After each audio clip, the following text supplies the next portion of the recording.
That is great. Hello, if you're already watching.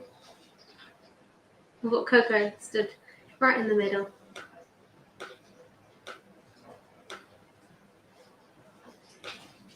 Okay, shared.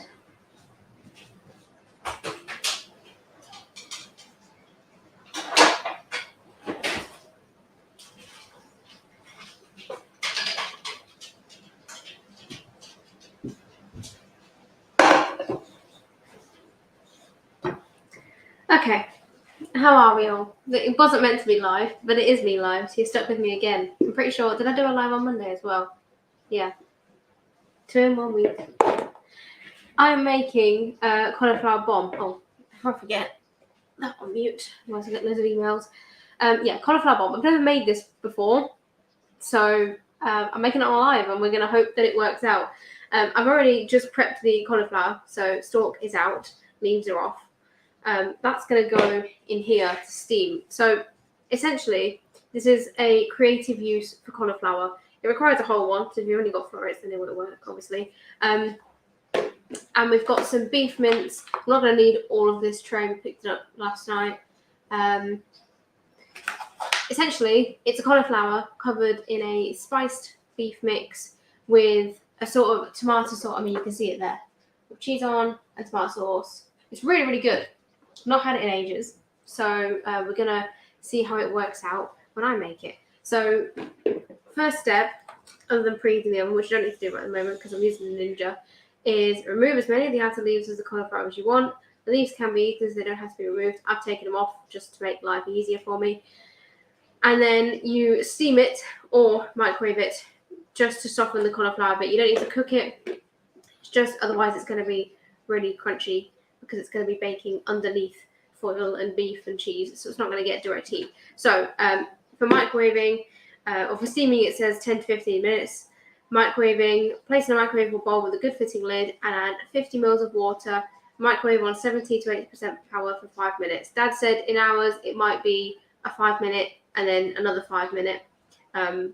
So I'm just gonna see. So I'll add some water in, pop it in the microwave.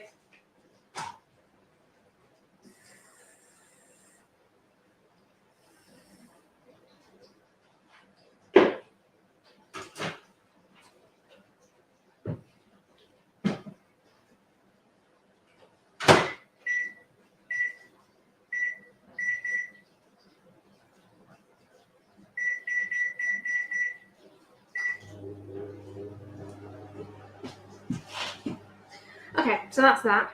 Come and say hi. I can see people are watching. Come say hi, so I'm not talking to myself. I need another bowl. I'm using all the bowls today.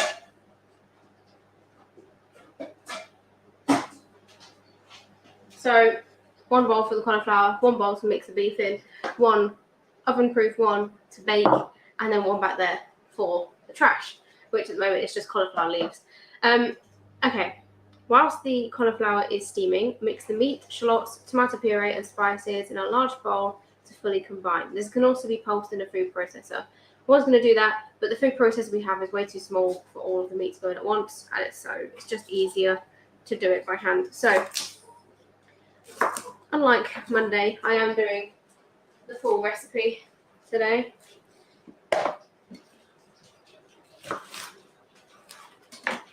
So 1 shallot,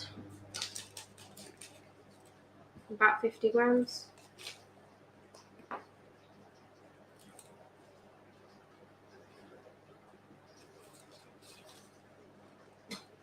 going to chop this up fairly small because I want it to mix in properly. Obviously, if you were processing it, it'll almost like combine with everything, so you wouldn't even see it. So I've cut 4 ways.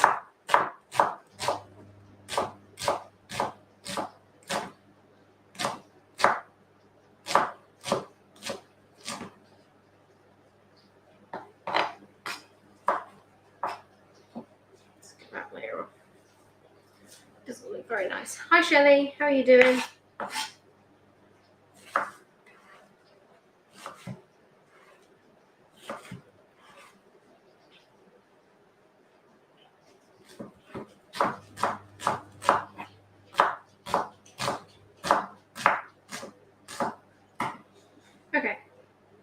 French shallots in.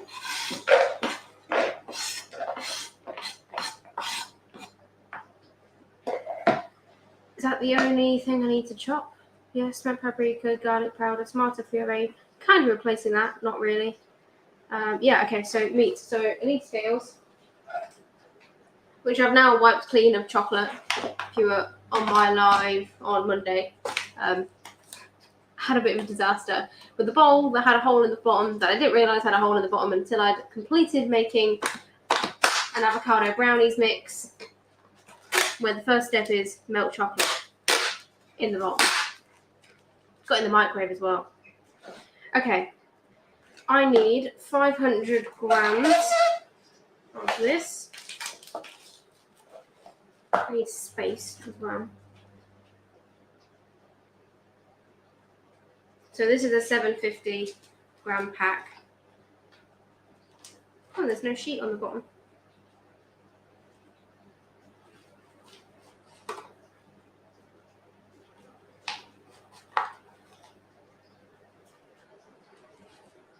We'll use the rest for maybe burgers tomorrow. Now that the weather's all nice. I was going to make a slaw with this, to go with this, because obviously that's a nice summery dish. But we have a ridiculous amount of broccoli in the fridge, so we're using broccoli instead. All right. So I'm gonna use my hands in a minute. Just gonna break this up. I might get the tomato mixed in as well. So the book calls for 20 grams of tomato puree. I've just checked, we don't have any. We do, again, we have 3 different types of tomato sauce. So our usual one, the one that I made on my live on Monday, which is just tomato passata and spices, in our case, barbecue blended paprika. One that Liam made yesterday in his members class, which is similar, but with a bit of cream in, and with basil. And then we have plain passata that Louis likes. So I'm going to use this one for tomato puree because it's the thickest. So this is the homemade, I'll use that, homemade passata, not homemade passata, passata heated up with barbecue and barbecue blend and paprika and some chili in it as well. I only need 20 grams. Oh, that's the microwave done.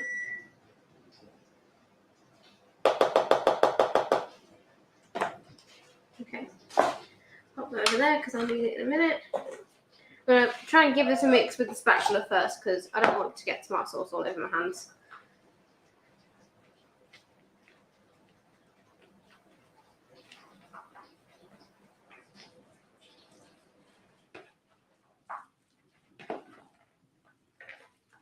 I could have done with a smaller spatula, to be fair. It's a bit clumsy with this one, but you know, we'll work with it.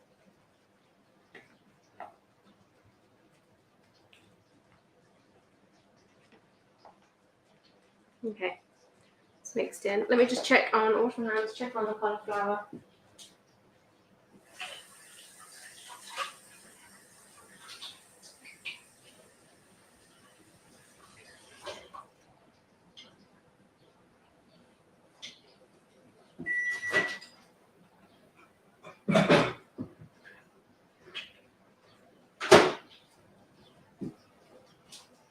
So that's been in there for 5 minutes, just whilst we've been prepping the meat mixture. What does it say? Hot but not cooked. It is hot. I'm going to, as Dad said, put it in for a few more minutes because it is still very firm. And in the foodie, it's going to take less time to bake.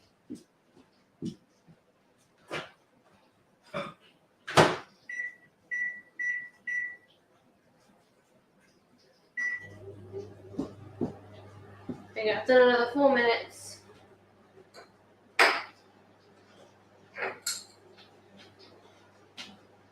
Okay. Hi Zoe. Making my first keto loaf of bread as we speak. Fantastic. What recipe are you using? Hi Pauline. Hi Rebecca. Hi Shelley. Wishing was in the garden and not in the office. And hi Pauline. Okay, I need spoons. Sure.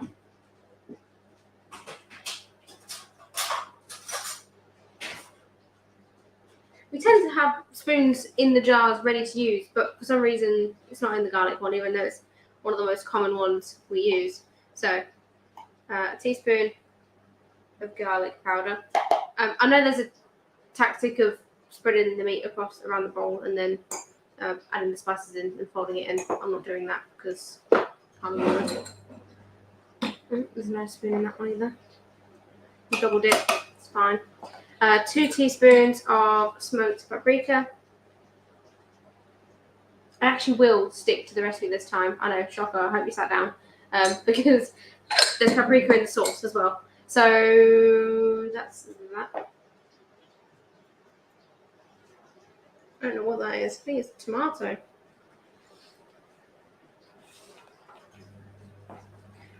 Start to get that mixed in with the spatula, but again, once it's kind of mixed in, I'll get my hands in.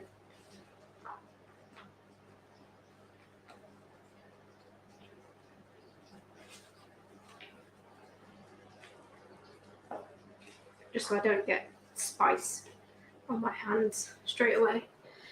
Making seeded linseed bread. Nice, nice. I like that one. I've not made that in ages.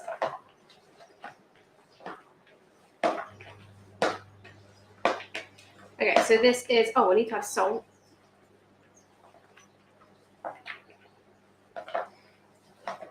%5 beef steak mince, 50 grams of shallots, 2 teaspoons of smoked paprika, a teaspoon of garlic powder, and 20 grams of tomato puree, or in my case, the homemade ketchup.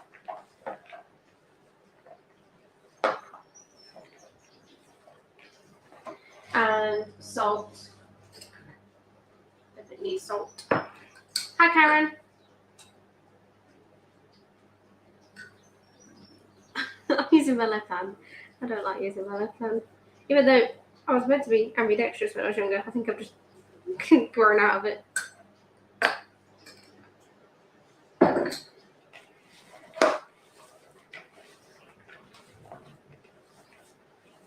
Okay, so this is what we're going to cover the cauliflower with. Obviously, it's going to be quite a thin layer, so it's not going to take long to bake, which is why it's covered with a foil first, so you don't overbake the beef and underbake the cauliflower, because it's not properly cooked. We're steaming it to soften it, but it's not properly cooked.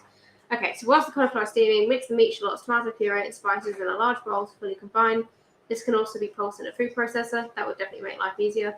If making the sauce, add the tin of tomato seasonings and cauliflower to a deep casserole dish. So we can do that now. I don't need to make the tomato sauce because I made it on Monday. It's like an extended here's one I made earlier moment on a live that I didn't know I was going to be doing.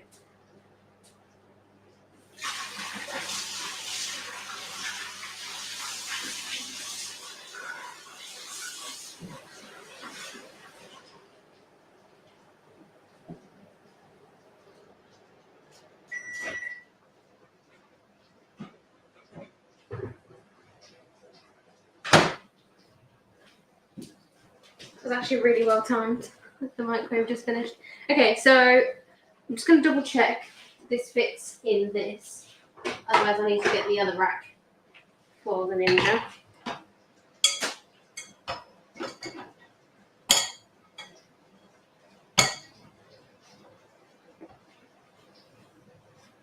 It's a tight fit. I don't know whether that's actually... Hang on, let me just check.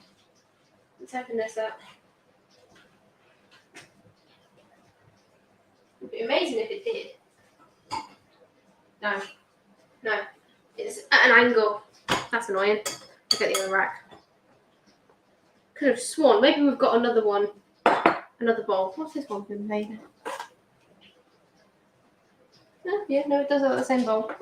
I think we've got 2 glass bowls. And I can't find a small one.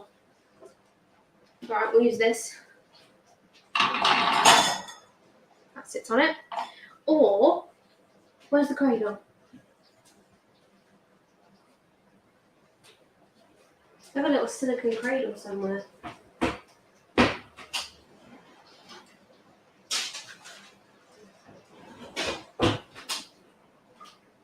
No, can't find it. we'll just very carefully lower it down into the foodie and try not to burn ourselves. Oh, nah. That's what I was looking for. This one's really handy if you've got a Ninja. Especially if you're short, like me.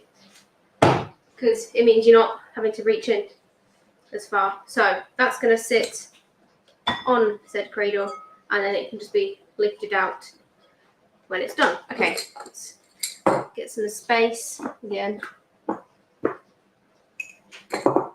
Alright, so cauliflower is very hot now. Yes, very.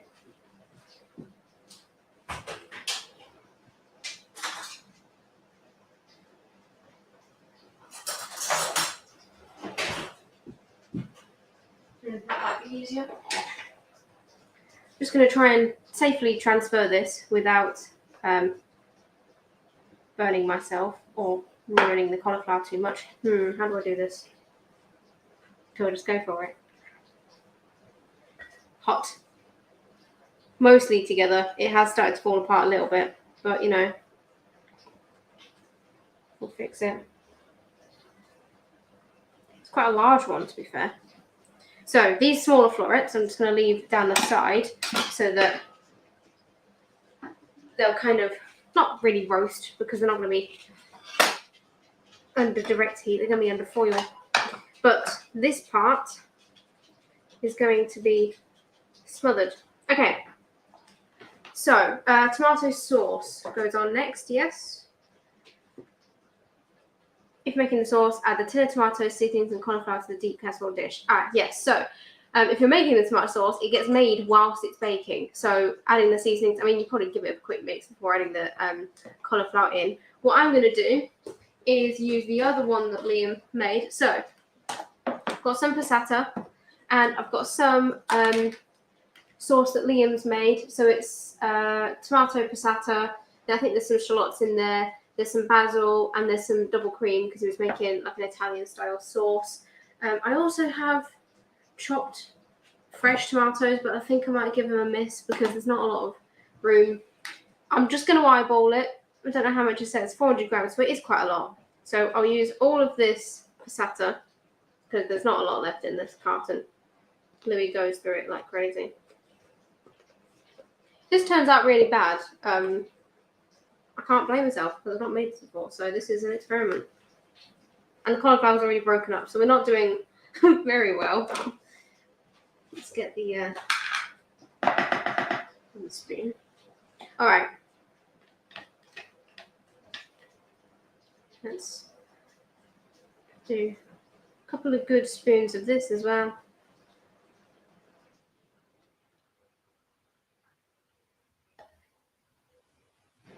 I know it's going to taste amazing. I just don't think it's going to come out in one piece now. So it might be more like a casserole type thing. But we'll see. Okay, I'll leave it like that. There's probably not 400 grams of tomato stuff in there, but it has already been reduced. At least one of the sauces has.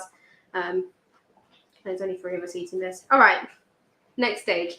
And this is what you do regardless of whether the cauliflower's kind of broken up or not. And actually it's cooled down enough that it's easier to handle now, which if you weren't being impatient, you could just wait for it to do that after steaming.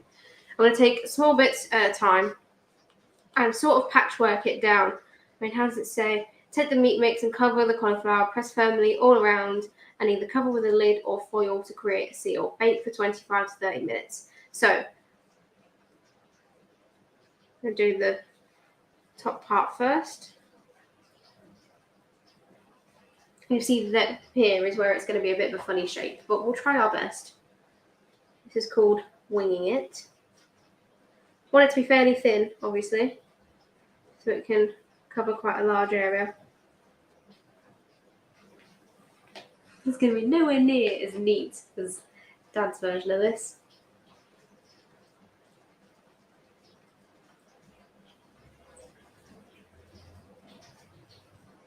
So yeah, just sort of patchworking it together.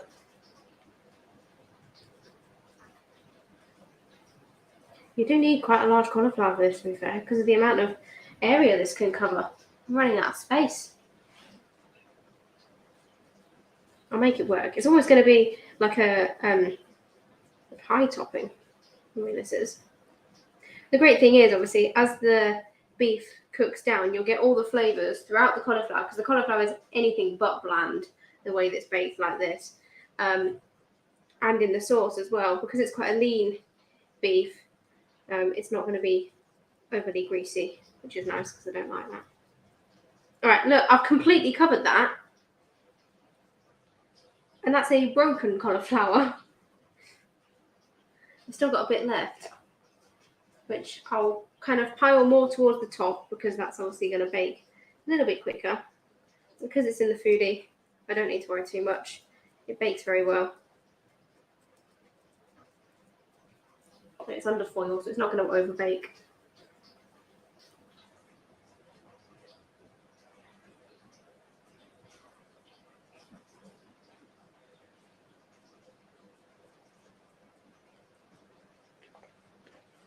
Okay.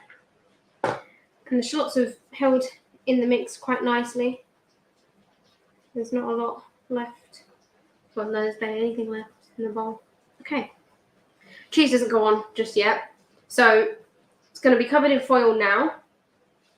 Going to be baking. So let's preheat the Ninja just while we cover it with foil. We're going to go bake 170.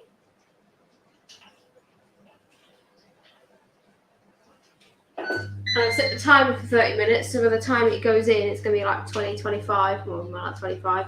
That'll be perfect for that. So we have the foil taken off, then sprinkle on the cheese, and then just bake it for another 10 minutes. Obviously, make the cheese all golden, and give the beef some colour.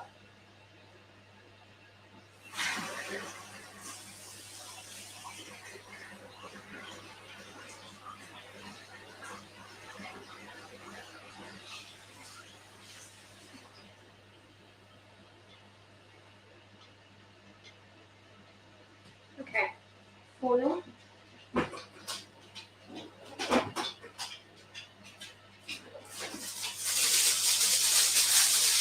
When you're baking in a foodie, or the grill, but the foodie more than anything, you want to actually do a bit more foil than normal, just because the way the air circulates, you need to have it properly wrapped around. It can't just be like on the top. I'm going to need to fold it down and tuck it underneath to stop it lifting up. This will also help, obviously, because it's going to keep it from flying away.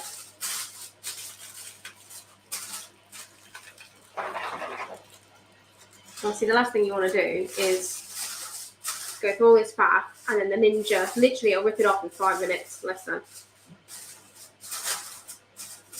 Right. That's going to go in. It can't close properly.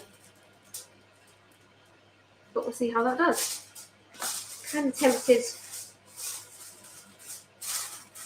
No, it should be okay. It should be okay, because that's going to be folded over the top, squished next to it. Yep, that'll be fine. All right, let's get that in.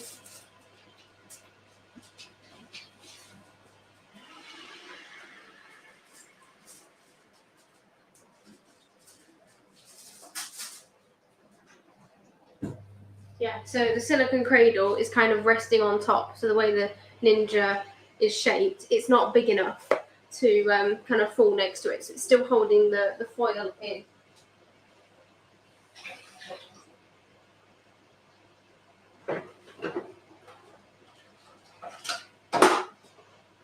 Okay, for the side dish, it's going to be really, really simple.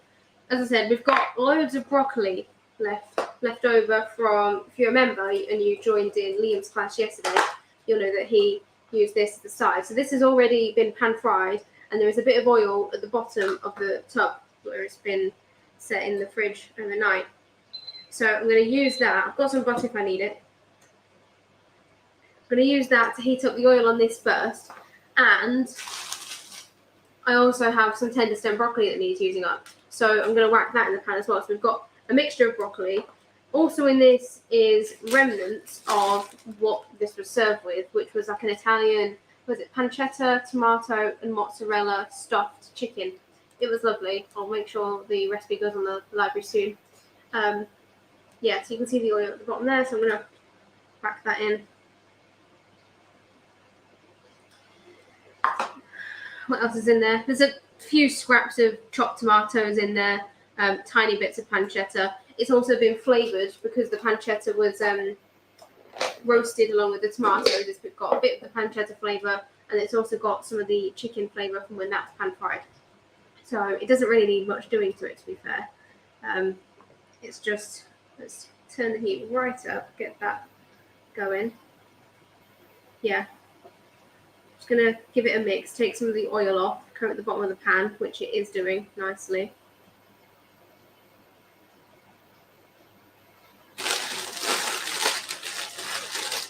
And for the broccoli, just to make it pan fry a bit easier, I'm just chopping it in half. So we've still got the stalks. This is raw. This has already been pan fried, but that was raw as well. When we pan fry our broccoli, we don't boil it first because it steams in the pan. So I'm gonna, once it's up to temperature, I'm gonna pop a lid on it, and it's gonna sort of steam everything. Obviously, you'll see the colour change in the tender stem broccoli. But it's a really, really, really simple side dish. It smells amazing already.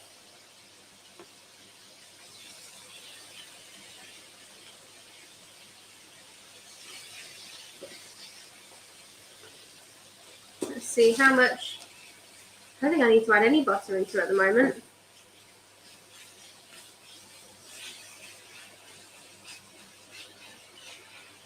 There's some nice roasted cherry tomatoes there.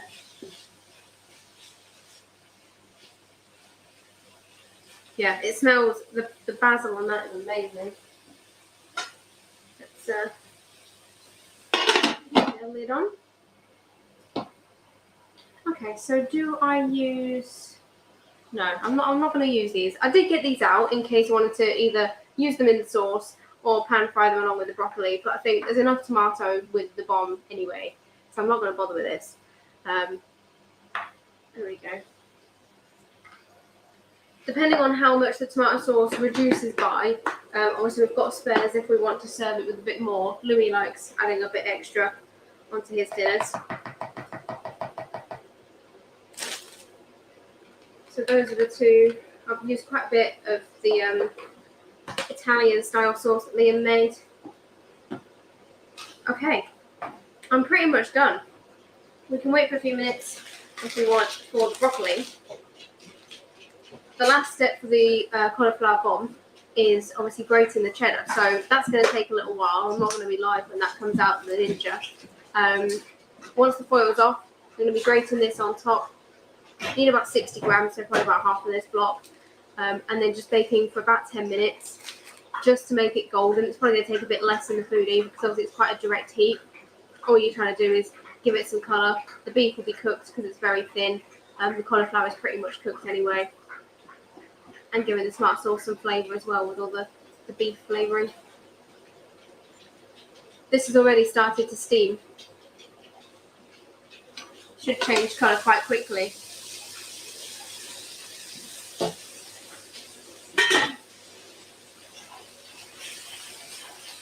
Okay, so I am going to add some butter in.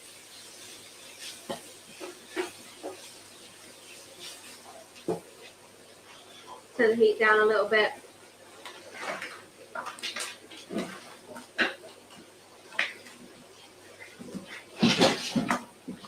About 10 grams of butter just went in the pan. I'm just going to give that a mix through. I don't want to cook these for long because A, we like the broccoli crunchy anyway, and B, obviously these florets have already been baked once, so I don't want to make them too soft.